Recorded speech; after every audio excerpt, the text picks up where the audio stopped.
Greetings, people of Earth. Welcome back. My name is Jax, and today we are looking at chapter 36 of the Tao Te Ching, which is called Maintaining the Mystery of the Tao. Now, we've talked about yin and yang, and it's a universal symbol that many of us know and haven't appreciated its nuance and some of its inherent wisdom. But the essential essence of yin and yang is the idea of opposites actually being two sides of the same coin. Strong and weak are actually have a lot more in common than we in the West like to give credit for. We like to think of hot and cold as total opposites. But in Taoist philosophy and understanding, we understand that these two things are inherently linked and really important. I'm giving you this preface because this chapter is a great one. It is what the kids call a banger, and I can't wait to share it with you. So keep that in mind as I read Maintaining the Mystery of the Tao. That which is to be shrunk must first be stretched. That which is to be weakened must first be made strong. That which is to be overthrown must first be established. That which is to be taken away must first be given. That is an essential mystery of the Tao. Soft and supple overcomes strong and firm. A fish cannot leave the water. The state's most effective tool should not be revealed to its people. So, I think first I want to go through each line and talk about its significance and then give you an overview of what this chapter means for our lives. That which is to be shrunk must first be stretched. A thing cannot exist until it exists. A thing cannot have a quality until something happens. And in order to understand how these qualities affect us and change us, you have to have an appreciation for both sides. In our lives, sometimes there will be a specific action that we would like to happen. And for example, if we want to shrink something, we first need to understand it being stretched. We need to understand how that happened or why it happens in life. It's nobody's fault. Things just are the way they are. And so to understand that innate connection between expanding and contracting, dying and being born, you have to appreciate both before you'll have any understanding of why these things happen. And essentially why they happen is because it was always in the plan of the universe. This was always going to come out the way it is. Our struggle is dealing with that reality. Things are born, they get older, and they die. And so understanding that innate journey from A to B requires you to understand what is B and what exactly is A. That which is to be weakened must first be made strong. We often equate strength as a huge positive and weakness as this real problem. Our language is pretty concrete and structured in a way that when you hear someone talk about another person and they say, oh, he's really strong, or, oh, he's really weak, we are initially given this view of the thing, and it's a singular perspective view. We don't really equate the two similarly. However, everyone who is strong at some point was weak. And you can also make the argument, it's a lot more philosophically dense, but you can make the argument that everything that is weak can be strong.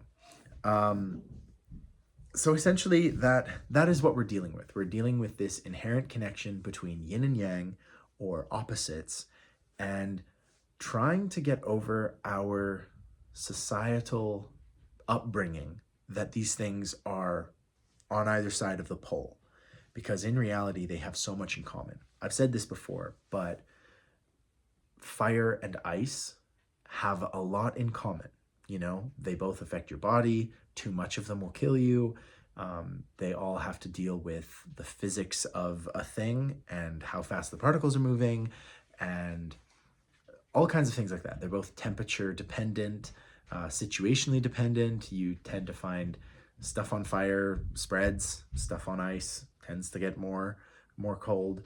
And understanding that these two concepts are inherently linked and also complementary is kind of a stretch because in our language, we have been raised with the idea of opposites. Whereas if you grew up in ancient China, you'd understand that these things are inherently connected and not viewed as super different. They have different characteristics that make them unique, but so does everybody. And we don't say that one person is the total opposite of another person. It's a complementary idea. It's a symbiotic relationship. The most telling line in this verse is soft and supple overcome strong and firm. We've talked about this a lot. We associate the words strong and firm with strength and toughness and endurance and persistence. And we tend to associate soft and supple with weak or feminine or all these other things. And yet, it is the flexible grass that blows in the wind that will last far, far longer in its persistence than an ancient, weathered, strong oak tree that gets knocked over in a storm. And so you can think of it as these characteristics make things different, but they don't make them opposite. And in certain situations, each one of these characteristics is more favored than the other. There is no one thing that is better. It is not necessarily better to be strong than it is to be weak. There are always situations where one of them will come up on top despite what we think will happen, what we think should happen. These things are inherently linked to each other, and neither is good and neither is bad. They just are. They are just qualities. The Tao exists. The Tao is. And so by understanding that, you are maintaining the mystery of the Tao. You are maintaining that balance instead of favoring one over the other. It's about appreciating rather than trying to become the master of the universe, because that's not going to work for you. The final line is often translated a little bit differently. So in this one, the state's most effective tool should not be revealed to its people. It's often interpreted into a kind of a phrase along the lines of the weapons of the state should be hidden from sight, something like that.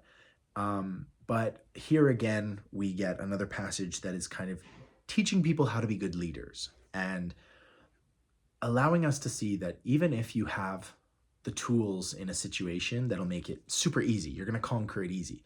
You don't have to show them. You don't have to have this big show of force. Several countries around the world currently are in this big arms race, if you want to call it, trying to show their capabilities. Look at our hacking capabilities. Look at our nuclear technology. Look at our jets. Look at our boats. Look at this. Look at that. In an ideal situation, the state would not need to show that because it's actually a form of weakness. This is, again, going back to strength and weakness being very closely tied. If you have to show force and you have to show that you're strong, you're actually showing how weak you are and how scared and worried you are. So again, another great example in our daily lives about strength and weakness not really being that different. They're kind of the same thing. It's arriving from an insecurity. If you're strong, you're worried about everyone else coming along who's stronger and going to beat you over the head. And if you're weak, you're worrying about the same thing. So really, how are these two qualities different? If strong people are worried that they're too weak and weak people are worried that they're too weak, what's the solution? It's not to play at all. It's not to show the weapons. There's no need to equivocate and puff up your chest and say, oh, don't mess with me, because that just shows insecurity. We all like to make the joke about the guy who's got the really big truck being, not so well endowed in other areas of his life. So understanding that these two opposites are actually very similar, that is understanding the mystery of the Tao. That is understanding and maintaining the actual wisdom you need to live out your life. Another good example of this is essentially generational wealth, and how when you worry about money your whole life, you tend to work extremely hard to get to a point where you no longer have to worry about it, but you never really stop worrying about it. And then consequently, you'll raise kids that can't maintain that kind of wealth. It's the idea that generational wealth never really lasts more than 1 or 2 generations.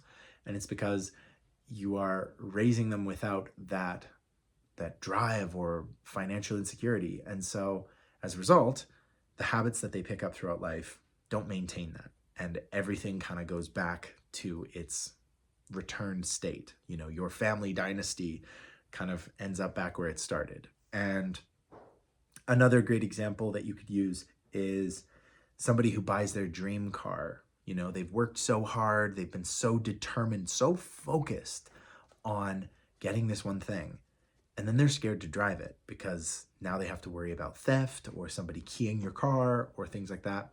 And so you're still living in an insecurity. You're still living with anxiety and doubt and worry and, oh, I can't make it. And what if this happens? And so as a result, you're never truly free. And the only way to freedom is to understand that this is a cycle. You can't control it, and you don't have to show the weapons. That's the idea, is that not showing the weapons is kind of a metaphor for acceptance of the reality and removal of insecurity. That's kind of the general idea. So yeah, maintaining the mystery of the Tao, understanding that opposites are actually very closely linked, and understanding that the positive traits that you give to one actually apply to both, and they're not so different.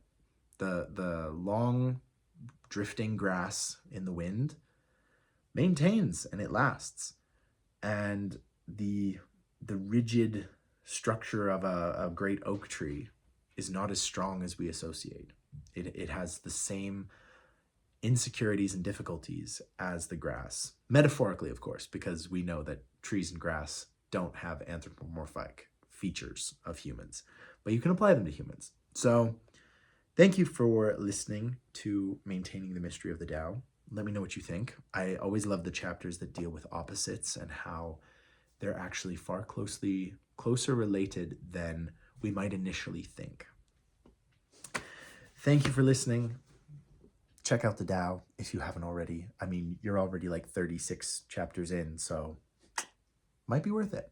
And as always, I will talk to you guys tomorrow.